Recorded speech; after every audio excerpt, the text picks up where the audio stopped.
Time now, though, for news for your family.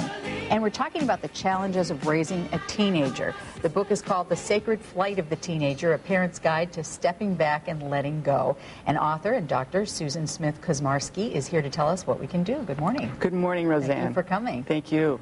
So these adolescent years, we hear a lot about how tough it is. What do you mean by letting go of the teenager? Most people feel like that's a time when they really have to be strict. Well, we've been treating them as a child for 12 years, and now it's time to make what I call the mental shift.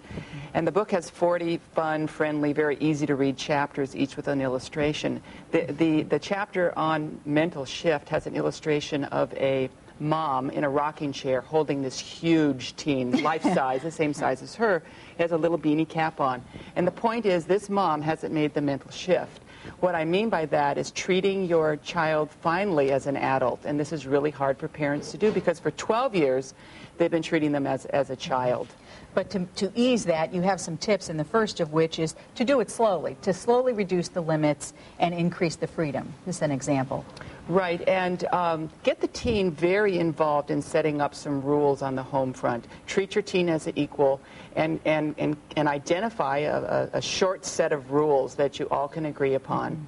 And then slowly sort of be open to the fact that you're going to want to make some changes there, because the teen is, for example, with curfews, you're going to start maybe around 10:30, 11 o'clock when they're younger. By the time they're 18 or 19, there really isn't a curfew hour. They should always call home if that's a rule that you agree upon. So you're slowly giving them more freedom and reducing those limits. So when you talk about treating your teen as an adult and not a child, curfew would be a good example. It is time to change it. You can't leave it the same. Now, what about always compromise and conflict? What if you tell them if you don't come home by curfew, you're not going to be able to drive the car? Shouldn't you stick with that? Should you always compromise if they break a rule? Well, if you agree on those rules, you also want to be open to the fact that a teen always wants to change the rules because they love freedom. They love freedom and value it tremendously along with their friends. But compromise means when they want to stay out later, go with it. But be sure they sleep downstairs so they don't wake all their younger brothers or sisters up. So it's really important to compromise. And it's okay to. I think parents have a little trouble thinking they should compromise, they should be strict and have limitations. No.